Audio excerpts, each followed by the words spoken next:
kasih. Bagaimana kabar kalian hari ini, nak? Bu Abel berharap kalian dalam keadaan yang baik, sehat, dan dalam lindungan Tuhan ya. Nah, pagi hari ini sebelum kita belajar, kita akan terlebih dahulu merenungkan firman Tuhan melalui devosi. Nah, sebelum kita memulai, mari kita meminta pertolongan Tuhan. Kita bersatu di dalam doa. Bapa yang baik yang kami sembah di dalam nama Yesus Kristus, kami mengucap syukur ya Tuhan pagi hari ini untuk perkenaan Tuhan di dalam hidup kami. Kalau kami boleh bangun pagi hari, Tuhan berikan kekuatan kesehatan sehingga kami boleh membuka mata kami dan menghirup udara yang baru. Tuhan, pagi hari ini sebelum kami belajar, kami ingin merenungkan Tuhan.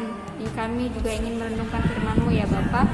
Kiranya Tuhan memberkati setiap kami, berikan kami hati, telinga, dan pikiran yang fokus sehingga ketika firman itu disampaikan itu boleh bertumbuh dan berbuah dalam hati setiap kami. Kami menyerahkan waktu kami ini ya Tuhan, dalam keterbatasan ruang dan waktu yang kami miliki saat ini. Kami percaya Tuhan memberkati setiap alat yang kami gunakan, handphone kami ataupun jaringan, kiranya semua dapat berfungsi dengan baik. Terima kasih ya Bapak, kami siap merenungkan dan mendengarkan firman Tuhan. Di dalam nama Yesus kami telah berdoa dan mengucap syukur, amin. Oke, mari ambil Alkitabmu. Kita akan sama-sama membuka nats untuk devosi kita pagi hari ini dari 1 Samuel 20 ayat yang pertama sampai 42. 1 Samuel 20 ayat yang pertama sampai 42. Sekali lagi ya, 1 Samuel 20 ayat yang pertama sampai 42. Nah, karena ini banyak ya nak ayatnya, jadi Ibu berharap kalian bisa membaca secara pribadi di rumah kalian masing-masing. Hari ini kita akan lebih merenungkan atau fokus kepada ayat yang ke-42. Silakan boleh diperhatikan 1 Samuel 20 ayat ke-42. Bu Abel akan bacakan untuk kita semua ya. Kemudian berkatalah Yonatan kepada Daud, "Pergilah dengan selamat. Bukankah kita berdua telah bersumpah demi nama Tuhan? Demikian, Tuhan akan ada di antara aku dan engkau serta di antara keturunanku dan keturunanmu sampai selamanya." Amin. Oke, hari ini tema devosi kita adalah kualitas sahabat sejati. Ya, Ibu ulangin lagi, kualitas sahabat sejati. Ya, Ibu yakin dan percaya pasti di antara kalian yang hari ini melakukan devosi semua punya sahabat ya. Dan kita juga punya sahabat yang setia, yaitu Yesus, yaitu Tuhan itu sendiri. Nah, tapi sekarang kita akan mempelajari tentang sahabat sejati yang bersama-sama dengan kita yang ada di dunia ini ya, yaitu teman kita mungkin yang di rumah ataupun di sekolah gitu ya. Nah, kalau kita membaca dari 1 Samuel 20 ayat 1 sampai 42 ini, nah, itu tema perikopnya adalah perjanjian antara Daud dan Yonatan. Nah, Daud dianugerahkan oleh Tuhan seorang Yonatan sebagai sahabat ya. Jadi Daud dan Yonatan ini seorang sahabat ya, mereka bersahabat gitu. Yonatan sahabat yang setia dan berani. Padahal Saul ayahnya sangat membenci Daud gitu. Jadi Yonatan ini berteman dengan Daud.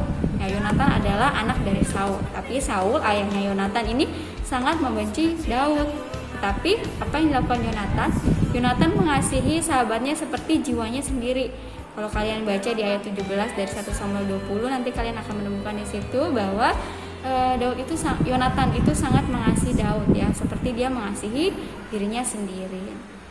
Nah, bahkan Yonatan berulang-ulang membela sahabatnya itu di hadapan Saul sehingga nyawanya menjadi taruhannya. Kalau kalian juga membaca di ayat ke-33 ya, Ibu akan bacakan. Lalu Saul melemparkan tombaknya kepada Yonatan untuk membunuhnya. Maka tahulah Yonatan bahwa ayahnya telah mengambil keputusan untuk membunuh Daud. Jadi kalau kalian baca ayat tersebut, di situ Yonatan sampai memberikan nyawanya untuk menolong si Daud ya, karena Yonatan ini sangat mengasihi Daud. Nah, Yonatan juga memberikan dorongan semangat dan dia tidak egois. Ya, dia itu tidak egois waktu berteman sama Daud, walaupun ayahnya sendiri membenci Daud, tapi dia tetap berteman dengan Daud gitu. Nah, kalau misalnya kita lihat dari cerita Yonatan dan Daud, sebenarnya popularitas Daud ya, atau keterkenalan Daud ini merugikan kedudukan Yonatan. Kenapa? Karena sebagai putra mahkota itu bisa disingkirkan oleh Daud, karena Daud kan mau menjadi raja ya, tetapi Yonatan tidak dengki ataupun marah ataupun kesal sama Daud, tidak sama sekali. Malah dia bersukacita dan menerima Daud sebagai raja Israel karena menyadari hal itu adalah pilihan Tuhan. Ya, jadi di sini kita bisa belajar ya dari Yonatan ini gitu ya. Walaupun sebenarnya Daud ini bisa mengancam posisinya Yonatan gitu ya, sebagai putra mahkota, tapi karena Yonatan tahu bahwa Daud itu adalah pilihan Tuhan, jadi dia tetap bersukacita ketika Daud menjadi raja Israel ya. Persahabatan mereka abadi dan tidak tergoyahkan karena mereka berpegang pada prinsip Tuhan akan ada di antara aku dan engkau, serta di antara keturunanku dan keturunanmu sampai selamanya. Tadi kita sama-sama sudah membaca di ayat 42. Mereka bisa bersahabat dengan kekal sampai mereka saling mengasihi ya, karena mereka berpegang teguh pada prinsip itu. Mereka percaya bahwa Tuhan itu ada di antara persahabatan mereka gitu ya. Nah, apa sih kira-kira yang membuat persahabatan ini bisa begitu abadi dan saling mengasihi? Kenapa walaupun ayahnya si Yonatan ini membenci Daud gitu ya, sampai Saul ingin membunuh si Daud, Yonatan ini tetap mengasihi. Bahkan ketika Daud menjadi raja Israel, Yonatan tidak merasa iri, tidak merasa dengki atau merasa kesal karena itu merugikan tatanya Yonatan sendiri gitu. Tapi Yonatan tetap mengasihi. Nah, itu karena kasih Allah telah menyatakan mereka ya bahwa mereka harusnya saling mengasihi, dan kasih Allah juga yang menyatukan mereka dan memelihara persahabatan antara Daud dan Yonatan. Jadi kuncinya apa, Nak? Kuncinya adalah kasih dari Allah itu sendiri ya. Jadi dari kisah atau cerita Daud dan Yonatan ini seharusnya kita sama-sama bisa belajar ya bagaimana seharusnya menjadi seorang sahabat yang sejati, bagaimana menjadi seorang sahabat yang baik gitu ya. Ketika kita lihat ya di sekitar kita sekarang, mungkin banyak orang yang hidup secara individualis. Tahu ya, individualis itu merasa bahwa dia bisa melakukan segala sesuatu sendiri, dia lebih senang sendiri, dia merasa tidak butuh orang banyak, dia merasa tidak perlu berkelompok, jadi maunya sendiri aja. Itulah yang disebut namanya individualis. Nah, ketika hari-hari ini di dunia ini ya, di dunia kita sekarang ini banyak sekali orang yang hidup secara individualis dan juga bahkan munafik ya gitu. Tapi apakah sebagai orang percaya kita harus melakukan itu? Tidak ya. Nah, kita sebagai orang percaya, kita itu dipanggil untuk hidup bersosial. Kita dipanggil untuk hidup bagi orang banyak. Kita bukan hidup untuk diri kita sendiri. Kita bukan hidup untuk individualis. Kita tidak hidup untuk memusatkan diri kita sendiri, tapi kita hidup juga untuk orang banyak, untuk khalayak banyak, untuk orang-orang lain, orang-orang yang ada di sekitar kita ya. Kita dipanggil untuk menjadi saksi yang hidup bahwa kesetiaan dan persahabatan di dalam Kristus masih mungkin terjadi ya. Dengan apa? Dengan kita menempatkan Allah sebagai sarana untuk memberkati dunia. Jadi sekarang ini ketika kalian punya teman, baik itu di sekolah maupun di rumah ataupun di gereja, harusnya kita bisa menjadi apa? Kita bisa menjadi saksi-saksi Kristus yang menyatakan bahwa ada kesetiaan, yang menyatakan bahwa masih ada persahabatan di dalam Kristus yang penuh dengan kasih ya, melalui orang-orang yang ada di sekitar kita, melalui tindakan yang kita lakukan kepada orang-orang yang ada di sekitar kita gitu ya.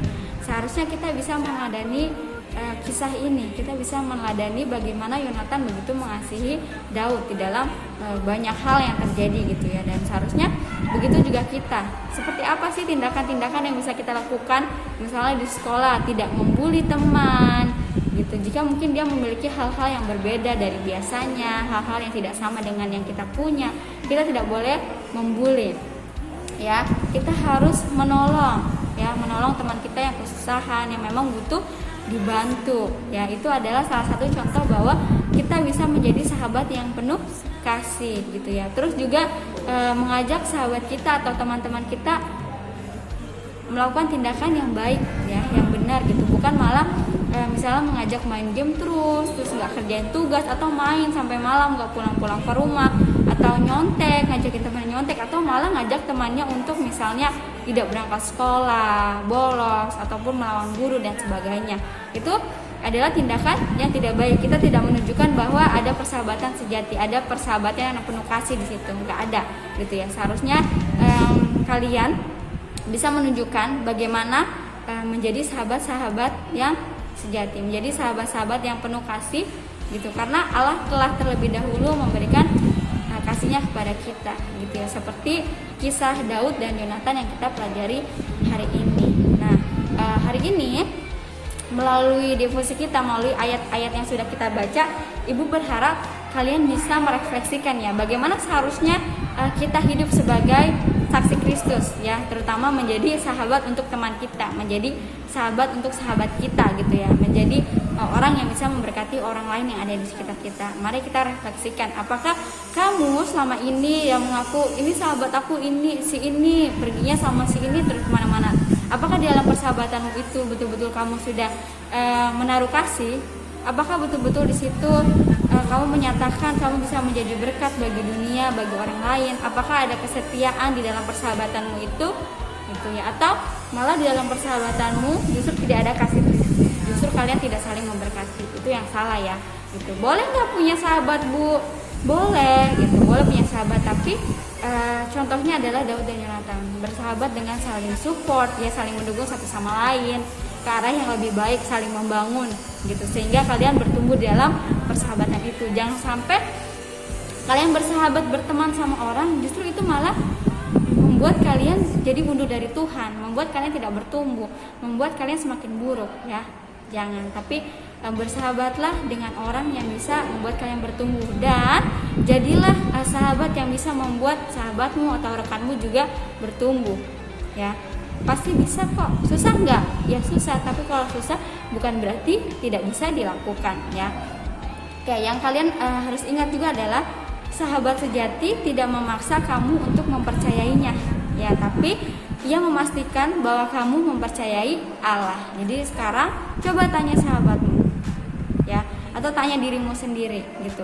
Sudah nggak sih aku itu memastikan bahwa sahabatku mempercayai Allah, bukan cuma memaksa untuk mempercayai diriku gitu ya, tapi kamu memastikan bahwa kamu membuat sahabatmu mempercayai Allah ya. Itu untuk penutup dari devosi kita pagi hari ini. Kiranya devosi ini boleh memberkati kita, dan kalian bukan hanya menjadi pendengar atau pembaca, tapi kamu juga boleh menjadi pelaku firman Tuhan, sehingga sungguh nama Tuhan dipermuliakan, sehingga betul-betul berita Injil itu disebarluaskan ya melalui setiap kamu yang hari ini bisa menonton devosi ini gitu ya. Ini bukan hal yang rutinitas ya nak, bukan hal yang ya setiap hari sudah dilakukan lalu menjadi tawar, jadi nggak ada artinya. Tapi setiap hari kamu mendengarkan devosi, seharusnya setiap hari juga kamu semakin rindu untuk bisa melakukan setiap firman yang telah diberitakan kepadamu. Oke? Sekian untuk devosi kita pagi hari ini. Mari kita bersatu di dalam doa. Kami sungguh mengucap syukur ya Tuhan, pagi hari ini kami boleh mendengar firman Tuhan. Tuhan, kami tahu tidak semua orang dapat mendengar firman Tuhan dan mempercayai firman-Mu. Tapi pagi hari ini ketika kami bisa berdevosi, kami bersyukur kami bisa membaca firman Tuhan dan kami mempercayai bahwa firman-Mu adalah kebenaran. Tuhan, tolong kami, bantu kami supaya kami bisa belajar dari kisah Daud dan Yonatan untuk bisa menjadi sahabat sejati yang saling mendukung, yang juga menaruh kasih dalam persahabatan kami, karena kami tahu Tuhan yang sudah menyatukan kami di dalam persahabatan yang penuh kasih. Tuhan, bantu kami supaya kami boleh menjadi berkat bagi orang-orang yang di sekitar kami, bagi teman-teman di sekolah, di gereja, ataupun di rumah, dimanapun kami berada, sehingga kami boleh memuliakan Tuhan melalui setiap tindakan perilaku kami. Tuhan, kami tidak bisa melakukan ini sendiri dengan keterbatasan dan kelemahan yang kami miliki, tapi kami percaya Tuhan yang akan membantu dan menolong kami untuk melakukannya. Hari ini proses pembelajaran kami dari pagi sampai siang hari kami menyerahkan ke dalam tangan Tuhan. Tuhan kiranya memberkati setiap anak-anak-Mu ya Tuhan yang hari ini belajar secara online. Berkati hati pikiran mereka supaya mereka boleh fokus, supaya mereka benar-benar melakukan setiap tugas dan tanggung jawab mereka sebagai murid. Juga sekali lagi ya Tuhan, kami berdoa berkati untuk setiap teknologi yang kami gunakan untuk belajar, supaya itu dapat berjalan dengan baik, dapat berjalan dengan lancar. Kiranya walaupun mereka belajar secara daring, itu tidak mengurangi semangat mereka, tapi biarlah mereka terus menyala-nyala untuk belajar ya Tuhan. Mereka terus semangat. Terima kasih Bapak untuk waktu dan kesempatan yang baik yang Tuhan berikan kepada kami untuk kami dapat merenungkan firman-Mu. Kami telah berdoa dan mengucap syukur. Amin. Oke, selamat belajar. Tuhan memberkati kita semua.